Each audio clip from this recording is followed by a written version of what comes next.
চলতি বছরের মধ্যে দেশের 4টি ক্যান্সার হাসপাতাল চালুর ঘোষণা দিয়েছেন প্রধান উপদেষ্টার স্বাস্থ্য বিষয়ক বিশেষ সহকারী ডাক্তার মোহাম্মদ সাইদুর রহমান। জানান, হাসপাতালগুলোর জন্য জরুরি যন্ত্র দ্রুততম সময়ের মধ্যে আনা হবে। 1 মাসের মধ্যেই যন্ত্রপাতি পাবে মহাখালীর ক্যান্সার হাসপাতাল, এমনটাও নিশ্চিত করেন তিনি। একই সাথে বলেন, জনতার অর্থে পরিচালিত বিশ্ববিদ্যালয়গুলোয় কি গবেষণা হয়, কোন মানের হয়, সেসবও খতিয়ে দেখা হবে। অ্যান্টিঅক্সিডেন্ট ও ফ্লেভোনয়েড সমৃদ্ধ ফ্রেশ প্রিমিয়াম টি 1 কাপে কাঁপিয়ে দিন।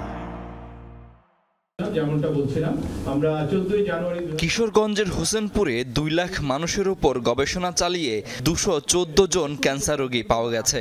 তাদের রয়েছে 38 ধরনের ক্যান্সার, যার অন্যতম স্তন ক্যান্সার, ঠোঁট মুখ গহ্বরের ক্যান্সার, পাকস্থলী ক্যান্সার।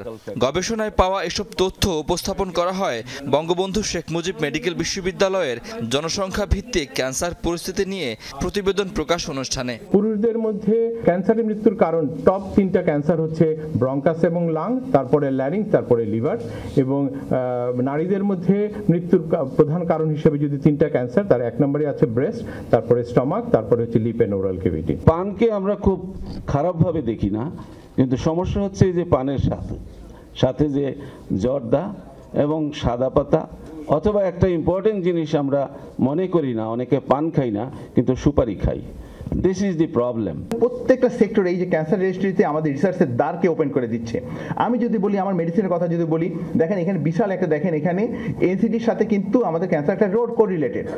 প্রধান উপদেষ্টার বিশেষ সহকারী ডাক্তার মোহাম্মদ সাইদুর রহমান আইসিডিডিআরবি থেকে অনুদান প্রত্যাহারের ঘটনা স্মরণ করেন। বলেন, গবেষণা হতে হবে নিজস্ব অর্থায়নে। আমরা স্পষ্ট জানতে চাই এটা বছরের পর বছর যে টাকা দেওয়া হবে সেগুলো আসলে কোথায় ছাপা হচ্ছে, কি গবেষণা হচ্ছে, কোথায় ছাপা হচ্ছে, এবং সবচেয়ে বড় কথা হচ্ছে এইটা বাংলাদেশের কোন গবেষণা প্রশ্নের উত্তর দিয়েছে। একটা বিশ্ববিদ্যালয়ের গবেষণা, এটা খুব ভালো, শুনতে ভালো শোনায় বটে, কিন্তু অবশ্যই এই ক্ষেত্রে মনে রাখা ভালো যে উৎপাদনকারীর সঙ্গে একাডেমিয়ার গবেষণায় কনফ্লিক্টের কোন জায়গাগুলো আছে। দেশের ক্যান্সার চিকিৎসার সুযোগ নিয়েও কথা বলেন তিনি। ক্যান্সারের বিষয়ে 8টি হাসপাতাল প্রতিষ্ঠার যে প্রজেক্ট আছে, সেই প্রজেক্টের প্রজেক্ট ডাইরেক্টর, এটা বিরাট গ্যাপ ছিল প্রায় 7 মাস যাবত। আমরা এই সপ্তাহে প্রজেক্ট ডাইরেক্টরকে আমরা অ্যাপয়েন্টমেন্ট দিয়ে দিব ইনশাল্লাহ। যতগুলো মেশিন যেভাবে কেনা লাগে এগুলোকে চেষ্টা করা হবে। আমরা আশা করি যে 8টা না হলে অন্ততপক্ষে 4টা হাসপাতালকে আমরা আমাদের আগামী এই বছরে শুরু করে ফেলতে পারবো। তিনি বলেন, দেশের ওষুধ উৎপাদনকারী প্রতিষ্ঠানগুলো যে পরিমাণ টাকার ওষুধ উৎপাদন করে, সমপরিমাণ বিদেশ থেকে আমদানিও করতে হয়।